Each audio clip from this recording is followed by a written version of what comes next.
நல்லிணக்கம் தேவை. அதனால எந்த கொள்கை என்னன்னா எனக்கு வாழ்க்கையில் நடந்த சம்பவங்கள், நான் எந்த அனுபவங்களை வச்சு எல்லாரையும் மனிதர்கள் மதிச்சா, மனிதாபிமானம், அதே நேரத்தில் மனித நேயம் இருந்தா இந்த சமூக நல்லிணக்கம் தானா ஒன்றிணைக்கும். நம்மளோட கருத்துக்கள் படி பிரிவினையில ஒற்றுமை பார்த்து கொண்டிருக்கோம். இனம், மதம், அதே நேரத்தில் அரசியல் ரீதியில பிரிவினையில ஒற்றுமை பார்த்து கொண்டிருக்கோம். எல்லாரையும் நம்ம மனிதர்களா மதிச்சா அந்த பிரிவினை இல்லாம நம்ம ஒற்றுமையா இருக்கலாம். அதே நேரத்துல மக்களுக்கு எப்பயுமே தேவையானது அவங்களோட பிரச்சனையிலிருந்து வெளியே வரணும், அவங்களுக்கான வளங்கள் கிடைக்க பெறணும், திறன்கள் கிடைக்க பெறணும், கல்வி வழங்கப்படக்கூடியதா இருக்கணும். இந்த நான்கும் ஒரு சமூகத்துக்கு அடிப்படையா இருந்ததுன்னா அந்த சமூகம் எந்த ஒரு பிரச்சனையும் இல்லாம முன்னேறக்கூடியதா இருக்கும்.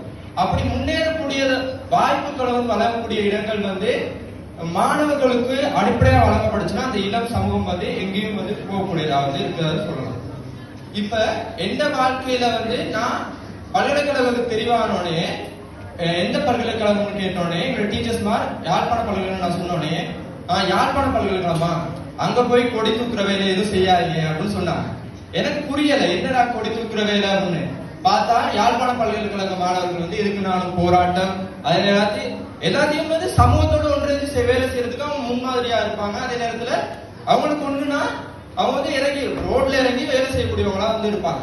இந்த மாதிரி நேரத்துல என்ன நான் மலையேத்தமிழர், அதாவது எப்படி பிரிச்சு சொல்ற முக்கிய காரணம் அக்கண்டியில இருந்து நான் அங்க போய் படிக்கணும்னா அப்ப எங்களுக்கு புதிய அனுபவம், புதிய சமூகம் எல்லாமே புதுது. அப்ப எங்கட மாணவர்கள் சொன்னாங்க, நாங்க புலிக்கண்டியில இருந்து நாங்க நடைபவனி செய்ய போறோம். இந்த நடைபவனியில நீங்களும் கலந்து கொள்றீங்களா, உங்களோட இல்கண்ட்ரி யூனியன் ஸ்டூடெண்ட்ஸ் எங்களுக்கு கொஞ்சம் கூட்டுவாங்க போகணும். நான் உங்களோட கேட்டேன்னா எல்லாமே இருக்க கேட்டேன்னா நாங்க அவ்வளவு கஷ்டமான இடத்துல படிச்சு வந்திருக்கோம், நாங்க இந்தியாவில படிச்சு கொண்டு இருக்கோம், இங்க மழை பெஞ்சு கூற ஒழுங்கி கொண்டு இருக்கோம். அப்ப எங்களுக்கு அந்த வசதி வாய்ப்புகள் இல்ல, எங்களுக்கு காணி உரிமை இல்ல, அதே நேரத்துல எங்களுக்கு சரியான அடிப்படை வசதிகள் இல்ல. அந்த மாதிரி எவ்வளவு பிரச்சனைகள் எங்களுக்கு இருக்கு.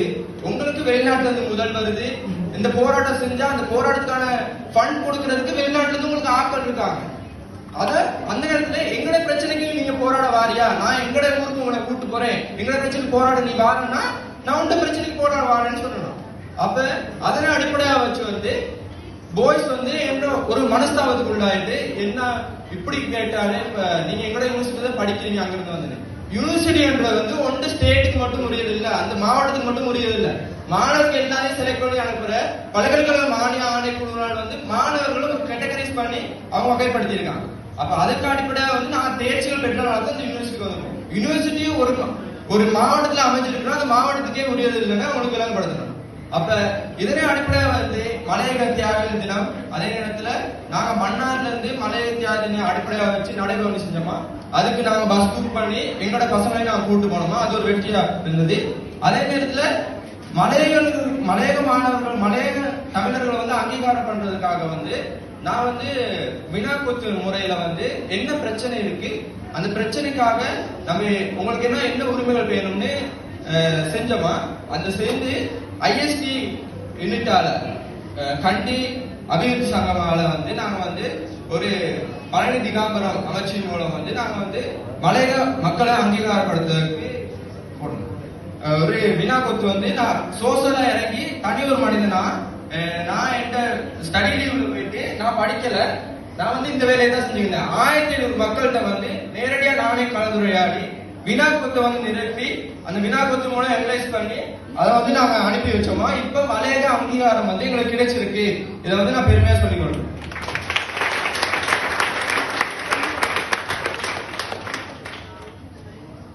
அதே நேரத்துல உங்களுக்கான தனி மனிதனா நீங்க இருந்து எடுத்தோடனே யோசிக்கிறீங்க, நீங்க இங்கதான் போக பாக்குறீங்க, குளோபல் கம்யூனிகேஷனுக்கு தான் போக பாக்குறீங்க, எந்த ஒரு பிரச்சனையும் இல்லாத ஒரு சமூகத்துக்கு தான் போக பாக்குறீங்க. அது உங்களுக்கு அடிப்படையில இல்ல. ஒரு தனி மனிதனா உங்களால என்ன முடியும், நீங்க 4 பேருக்கு நல்லா சொல்லி கொடுக்குறீங்களா, உங்களோட சுத்தி இருக்க பசங்களுக்கு இது என் யூடியூப் சேனல்ல நான் செய்யற சமூக சேவைகள் அனைத்தையும் என் யூடியூப் சேனல்ல நான் போட்டு வரலாம்.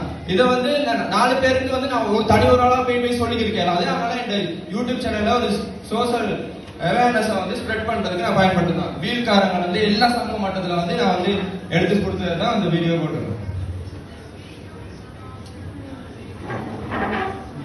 அப்ப ஒரு பல்கலைக்கழக மாணவராய் என்ன அளவுல இதுவரைக்கும் நான் செஞ்சிருக்கிறது, மாணவர்களுக்கு வந்து ஒரு வாசிப்பு திறனை மேம்படுத்துறதுக்காக அவங்க வாசிச்சா மனிதன் பூர்ணமடைவான். அது உண்மை. அது என் மூலியமா நான் கண்டிருக்கேன். அதே நேரத்துல எல்லாரும் வந்து அம்பேத்கர் இன்ஸ்டிடியூட்னு நாங்க தொடங்கி செஞ்சுக்கிட்டு இருக்கோமா எங்களோட ஊர்ல. அதுல என்ன மாதிரியான பல்கலைக்கழக மாணவர்கள் வச்சு நான் படிப்பிக்கிறேன்னா, அதே நேரத்தில் நான் இங்க பல்கலைக்கழகம் வந்துட்டா அங்க இருக்க காபோதர உயர்தரம் முடிச்ச மாணவர்கள் வந்து படிப்பிச்சுட்டு இருக்காங்க ஒன்றும். அதே நேரத்துல நாங்க வந்து ஸ்மார்ட் யூத் நுவரெலியான்னு சொல்லி அந்த ஸ்மார்ட் யூத் மூலமா வந்து தொழில் வழிகாட்டல்களை வந்து எங்களோட இளைஞர்களுக்கு வந்து நாங்க இலவசமா செஞ்சு கொண்டு இருக்கோம். அதே நேரத்துல வாக்காளர்கள வந்து இப்ப மலையத்தை பொறுத்தவரையில வாக்காளர்கள் வந்து குறைவாக இருந்தாலும் அந்த குறைவான வாக்காளர்கள்ல அளிக்கப்படுற வாக்குகள்ல பிறப்பான வாக்குகள், அதாவது பொருத்தமற்ற வாக்குகள் வந்து எண்ணிக்கை வந்து கூடுதலா இருக்கு. செல்லுபடியற்ற வாக்குகள் வந்து கூடுதலா இருக்கு. அந்த செல்லுபடியற்ற வாக்குகளை நாங்க செல்லுபடியான வாக்குகளா மாற்றி ஒரு ஜனநாயகத்தை வந்து நாங்க பெற்றுக்கொள்றதுக்காக ஒரு வேலை திட்டம் வந்து செஞ்சோமா. அந்த வேலை திட்டத்துல மக்களுக்கு வந்து எப்படியா வாக்களிக்கிறது எப்படி முறை அதை வந்து நாங்க செஞ்சோமா. இந்த மாதிரி பல்வேறு வேலை திட்டம் எடுத்தோடனே நம்ம சமூக நல்லிணக்கத்துக்கு மேம்பட்ட ஒரு விஷயத்தை அடைய போறோம், அதை பத்தி நீங்க யோசிக்காங்க. அதை யோசிக்கிறதுனாலதான் சமூக நல்லிணக்கம்னு சொன்னோடனே இவ்வளவு செய்ய இருக்கு, நம்மளால என்ன செய்ய முடியும், நம்ம எப்படி சாத்தியப்பட முடியும் அப்படின்னு இல்ல. ஒரு தனி மனிதனா உங்களுக்கு உங்களால என்ன முடியும்? ஒரு மாணவர்களுக்கு கல்வி கொடுக்குறீங்களா, ஒருத்தவங்களுக்கு இலவச உதவி செய்றீங்களா, ஒரு மனிதாபிமானமாக ஒரு ரத்த முகாம் செய்றீங்களா, அப்படி வந்து உங்களால எதை முடியுமோ அதை மட்டும் செய்யுங்க. அதை விட்டு பெரிதளவுல தேசிய ரீதியில சர்வதேச ரீதியில பல்கலைக்கழக ரீதியில மேம்படாம உங்களை ஒரு கூட்டத்தை ஒன்றிணைக்க முடியாட்டி தனி ஒரு மனிதனா உங்களால எது முடியும் அதை மட்டும் செய்யுங்க. அதையும் செய்ய முடியாதுன்னா அது அங்கதான் உங்களோட ஆளுமை குறைபாடு உங்கள்கிட்ட இருக்கும். அதை வந்து இல்லாம சொல்லிட்டேன். இவ்வாறான செயற்திட்டங்களை வந்து தனி மனித ரீதியில மனிதனா வச்சா நல்லிணக்கம் வந்து எப்பயுமே நிலையா இருக்கும். தேங்க்யூ.